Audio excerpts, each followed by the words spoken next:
I don't think this would work out, but wouldn't it be awesome if we could do like an extra hour just every day? We forget the going into daylight saving time. We just end it every year. Yeah. Well, so I think we would back up and. There's no such thing as time, man. Just clocks. You can make whatever happen. No, That's this deep. is true. While I ponder pause that. over your wander at your man. What's sort of? I don't know. It's early in the morning. I haven't had enough sleep. I need an hour. Fog visibility up in the Blue Ridge Mountains. I know that for crying out loud. And we're looking at, a little bit of rain on the radar. Nothing major with all of that dark green. That is a few light drizzles, though, and does represent some wet roads moving into the Tennessee Valley this morning. So do be careful. Again, nothing major, but a few showers on and off through the morning. Might even hear a rumble of thunder or two as we head through the morning and into the afternoon. Late this afternoon into tonight, not really much of a chance of rain. But until then, it's just warm, cloudy, and a little drizzly. It'll be that way tomorrow also. And then a big cool down toward the middle and into the week. Looking forward to that. We'll have details in a minute. This weather is all over the place. I know. You can't decide. I know. Thanks, David. Well, a small Texas community is mourning the loss of more than 24 of their friends and family members this morning. Gunned down at their Sunday church service. Channel 3's Michelle Herron has been following the latest developments all morning. Michelle, what have we learned at this point in time? Well, John, this is now the worst mass shooting ever at an American house of worship and the worst in Texas history. Authorities say a former U.S. airman, Devin Patrick Kelly, reportedly entered a Sutherland Springs church Sunday morning and opened fire. 26 people were killed inside and outside of the church about 35 miles southeast of San Antonio, and about a dozen others were wounded. Police say an armed civilian in the neighborhood shot the suspect. Police say the gunman flipped his car during a chase and they found him dead inside. He was found deceased in his vehicle. At this time, we don't know if it was a self-inflicted gunshot wound or if he was shot by our local resident who engaged him in gunfire. Records show Kelly received a dishonorable discharge from the Air Force and jail time after he was convicted for assaulting his wife and their child. Now, right now, police have not talked about any motive for the killing spree, and federal agents have not found any ties to terrorism. Now, coming up at 5:30, you're going to hear from that Good Samaritan. Lori. The mass shooting in Texas is a painful reminder to those who lived through the shooting at the Church of Christ in Antioch. It's been more than a month since a man wearing a ski mask came into the chapel and opened fire. Antioch church members say they understand what those in Texas are going through. I'm just so sorry that you're having to go through it. And, our thoughts and our prayers are going to be with you. For a long time. The suspect in that case, Emmanuel Sampson, is now charged in connection with the Antioch shooting. A church member was able to stop him until police arrived. Well, developing this morning, police are investigating the city's latest homicide. Now, it's the first deadly shooting since late August. Channel 3's Tim Pham is live following the latest developments. And Tim, at this point, what leads do police have?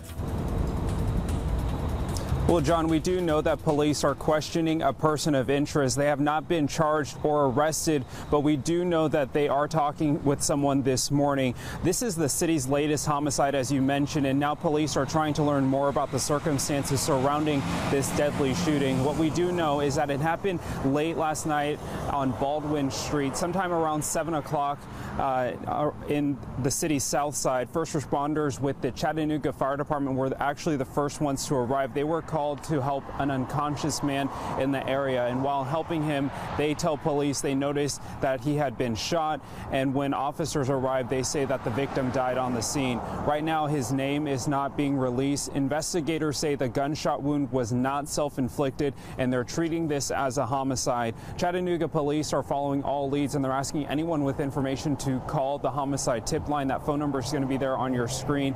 We'll continue to follow this and update you as we learn more. Live in Chattanooga, Tim Pham, Channel 3 Eyewitness News. All right, Tim, thank you for that update. A second shooting happened around 9 o'clock last night on McBrien Road. That person was taken to the hospital but is expected to be okay. East Ridge Assistant Police Chief Stan Allen tells us the victim drove to Ringgold Road in East Ridge to report what had just happened. If you have any information on either of these cases, call police. All right, let's talk about the forecast now on this Monday morning. Yeah, quite a change out there from early last week. Yeah, it is. Actually sweating a little bit, David. Well, if you, as they say, don't like the weather, what's the rest of that? Yeah, just wait. Like 5 minutes, it's going to change. We are looking at some big-time warm, cloudy, a little muggy, and drizzly weather outside right now. So that's what you're going to be facing as you start your Monday on the Holiday Inn downtown camera. This is our radar imagery, and you're not going to see too much rain with that little batch of green moving through, maybe a few light drizzles. But take a look to our west. We do have some heavier rain, even some thunderstorms moving through parts of Middle Tennessee, and we may see a few rumbles of thunder as that system moves through our area and just kind of hovers over the area for the next couple of days. So mainly what you're going to see is on again, off again, spotty showers. There you go. Especially this morning, and then this afternoon, cloudy skies, maybe a drizzle here and there. Still, it's going to manage to get up into the 70s. We'll have details on your forecast. A nice cool down late week. Details on that also in just a moment, guys. All right, David, thanks so much. 75 at Ringgold, looking A-OK right there. Good representation of everything else going on in and around the Tennessee Valley. No accidents to tell you about. We'll keep you updated right here on Channel 3. The time now is 5:06. Let's check sports headlines. Here's Jill Jelnick. The SEC championship is still a month away, but as of this weekend, the Georgia Bulldogs have already punched their ticket to the big dance. Thanks to Saturday's win over South Carolina and a little help from Ole Miss, the Bulldogs have clinched the SEC East title for the first time since 2012. Georgia improved to 9-0 overall and 6-0 in SEC play, while every other East member has at least 3 league losses. As to who the Dogs will play in the SEC championship game, that is still up in the air. Alabama is the obvious favorite to win the West, but 14th ranked Auburn is still a contender, who just so happens to be Georgia's next opponent this upcoming Saturday. Meanwhile, over on Rocky Top this weekend, it was homecoming for the Volunteers. And what better way to celebrate than snapping a 4-game losing streak? Tennessee took care of business against Southern Miss, improving to 4-5 on the season. Junior tailback John Kelly ran for 2 scores, while freshman quarterback Jarrett Garantano added another.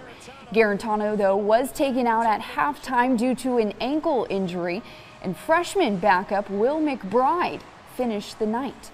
Despite the adversity during the game, as well as all the drama this past week, the Vols still found a way to close out on the win.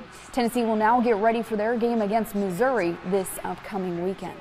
All right, that's it for sports. I'm Jill Jelnick. I hope you have a magnificent Monday. Well, Collegedale city leaders are making progress with the Commons project. It'll bring in different attractions to help the community create its own personality. And it's community input that's been driving the project forward, including adding a farmer's market and parking lots. Now they are using some land across from City Hall to create their own history. Collegedale was carved out of the county years ago. It never really had that old town, the old town square, the old town church. It just was carved out of the county. So what we're trying to create here is a center for the community. Right now, they plan to have an event there 3 days a week, including live music. Currently, they are on track toward their 2020 completion date. Sounds like a good idea. Yeah, very cool out there. Well, coming up on Eyewitness News today, thousands of people gathered over the weekend for the New York City Marathon. And for the first time in decades, an American won the women's division. We'll have more details coming up after the break.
with coverage you can count on.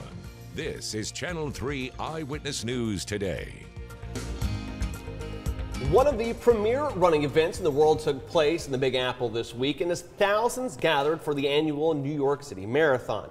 Four-time Olympian Shailene Flanagan is the first women's winner from the U.S. since 1977. She beat Mary Kitney of Kenya, who had won the New York Marathon for the last 3 years straight. In the men's race, the winner, Jeffrey Kamawar from Kenya, took home the gold there. An estimated 50,000 participants finished this year's race. Well, starting today, the Chattanooga Department of Public Works will be offering a brand new service. People can call 311 for on-demand leaf collection, meaning once you make that request, a truck will be routed to your address. But here are some guidelines for leaf collection. Move loose leaves, bagged leaves, and brush as close to the curb as possible, and do not rake leaves into the street or storm drains, as of course this can cause flooding. Also starting today, the Chattanooga Department of Public Works will be collecting leftover pumpkins and jack-o'-lanterns. You can drop them off at all 5 recycling centers throughout the city. This service will be available until November the 17th.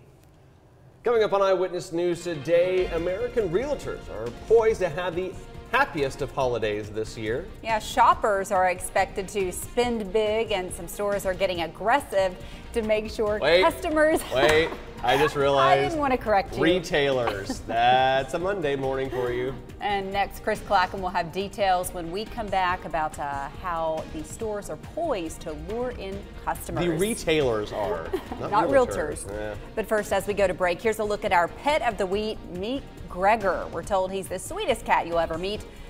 He's 4 years old, but still very playful. You can meet him today at the Humane Educational Society. Go adopt.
Good morning. Welcome back to Channel 3 Eyewitness News. Boy, what a cloudy, just kind of drizzly, warm, muggy fall Monday. I'll tell you what, holiday in downtown camera showing some of those clouds overhead. Scattered showers, maybe even a couple of rumbles of thunder through the day today, really on into tomorrow and through Wednesday morning. And then we're going to cool down Wednesday afternoon into late week and even the weekend. Mid-60s right now, talking about cooling down. This is what our highs will be later in the week. Today, we're going to see highs getting into the 70s. So taking a look at our radar and satellite together, all of this green representing maybe a couple of drizzles moving through. Nothing really that substantial. Showers and thunderstorms to our west. That's what we're looking at moving through within the next couple of hours. So we'll keep an eye on that. On through the day Monday, we'll see a few spotty showers lingering into the afternoon. Not much rain, just again a few showers here and there. Most of the rain that we're going to see will be this morning, this afternoon, rain chance drops dramatically. As a matter of fact, through the day, we'll only put it at about 30%. Along that boundary, which is going to be stationary just to our north, we're going to have an area of low pressure developing along that, working its way along that boundary, bringing in more showers and thunderstorms for Tuesday morning. Nothing severe, but it will most likely be a wet commute for you on Monday morning, or on Tuesday morning rather. And then the same Tuesday afternoon, a few spotty showers here and there that may linger into Tuesday night and Wednesday morning. And then we see that front sliding southward. So again, a few showers maybe Wednesday morning, but even the clouds begin to clear out Wednesday afternoon into Thursday, and that's going to yield some much cooler and drier weather as we head toward the end of the week and the first part of the weekend. Saturday looks great. A few more showers on Sunday, and then late Sunday into Monday we'll see another little burst of cool air moving in. So we'll finally return to some more seasonal weather later in the week and the weekend. Rainfall amounts for the next couple of days through Tuesday night, when we'll get 95% of our rainfall. We're looking at about a half an inch to an inch of rain widespread.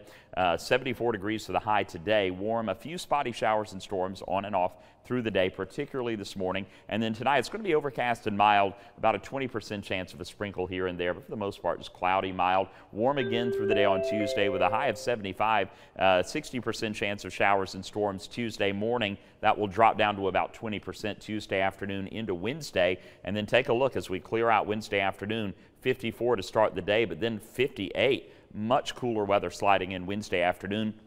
Looks like it's going to stay that way, nice and cool and fall-like through the end of the week and into the weekend. So if you have some yard work to do, I know the leaves are falling like crazy. Get out there and rake them up Thursday, Friday, Saturday. Those will be the pick days to do that.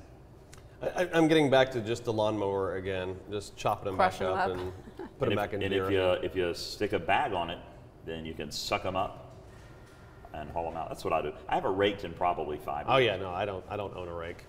No.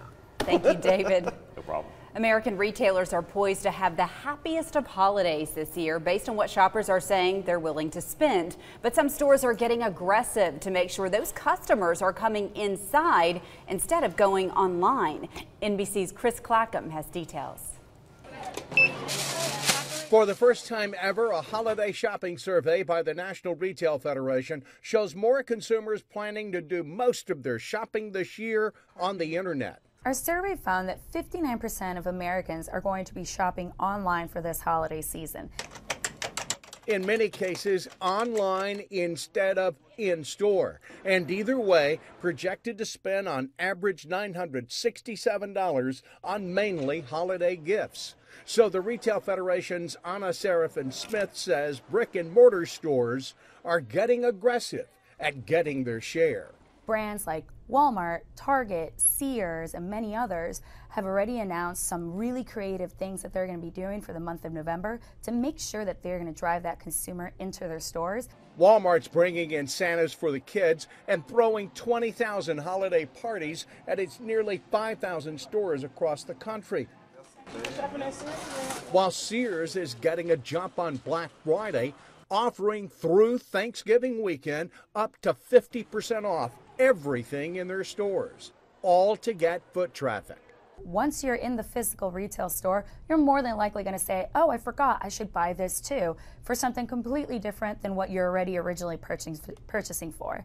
To counter, Amazon launched its Black Friday deals last week as the battle between online versus in-store heats up for the holidays. Chris Clackham, NBC News.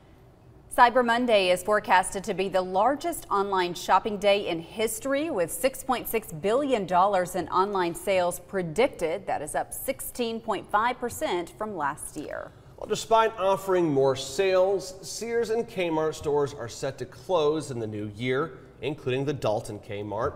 Sears Holdings has announced an additional 45 Kmart stores and 18 Sears stores will be closing in late January of 2018. The 63 stores will remain open during the holiday season, and liquidation sales will begin as soon as this Thursday. The company has already closed more than 350 stores this year. You may see higher gas prices this week as demand for fuel is at an 11-year high. Production is almost back to a level before several hurricanes impacted the industry. We could see up to a 10-cent spike this week before we head into the holiday driving season. Right now, Chattanooga's average of $2.15 is the lowest in the state, and the biggest weekly increase is in Cleveland, where they saw a hike of about 12 cents. Coming up on Eyewitness News today, more charges could be filed in the ongoing probe into Russian interference. Yeah, this time against former National Security Advisor Michael Flynn. NBC's Edward Lawrence will have the details from Capitol Hill when we come back.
The investigation into Russian meddling in the United States election seems to be tightening around more close aides to President Donald Trump during the campaign.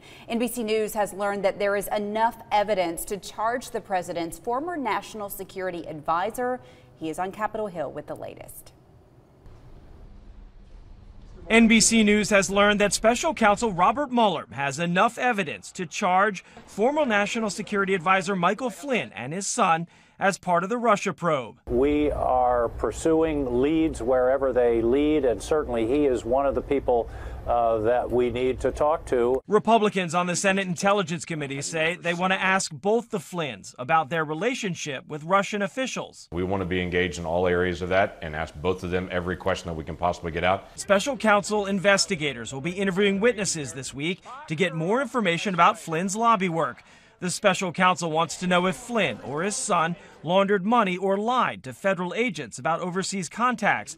Under the microscope, $35,000 paid to Flynn by Russian state television in 2015 for a gala where he sat next to Russian President Vladimir Putin.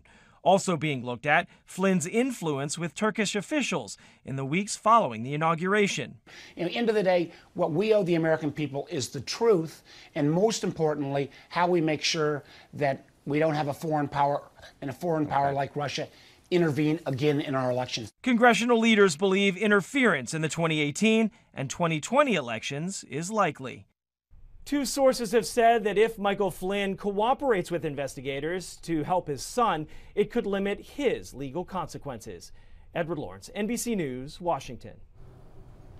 Well, President Trump was welcomed to Japan today in a formal ceremony there in Tokyo. The president and first lady were greeted by Japan's prime minister and his wife at an official guest house. Earlier, Mr. Trump denounced the mass shooting at a Texas church as a, quote, act of evil, and he ordered U.S. flags flown at half-staff to honor those who died. Happening today, the House Ways and Means Committee will begin reviewing the GOP tax plan. Top Republicans say their plan will cut taxes and drive economic growth, even if it does increase the deficit. Critics question whether the plan will do much to help the economy, who will benefit the most from the tax cuts, and whether Republicans can get enough of their members to vote for the bill. GOP lawmakers are hoping to pass the bill by the end of December. Walker County residents will decide whether to increase the sales tax on Tuesday. Ahead of the vote, Seoul Commissioner Shannon Whitfield will be holding a Facebook Live session tonight at 6 o'clock to answer questions. It'll be on the Walker County government's official Facebook page. The proposal calls for a 1% sales tax increase to fund transportation projects like road paving.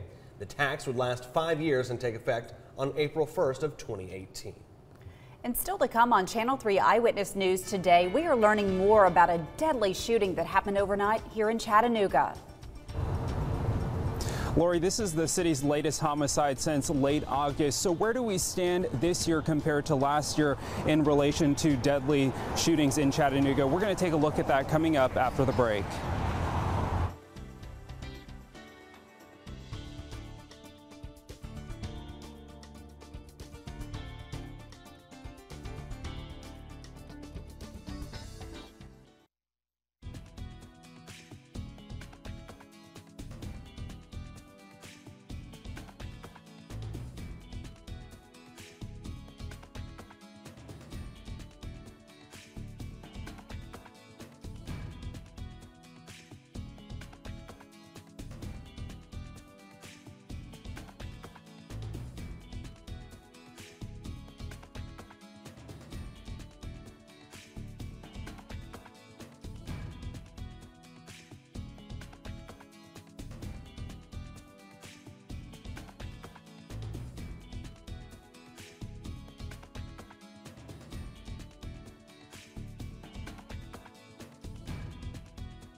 With coverage you can count on, this is Channel 3 Eyewitness News Today. Good Monday morning, Tennessee Valley. You're watching Channel 3 Eyewitness News today. I'm Lori Mitchell. I'm John Martin. Thanks for joining us on this Monday morning. David Carnes joins us now to talk about today's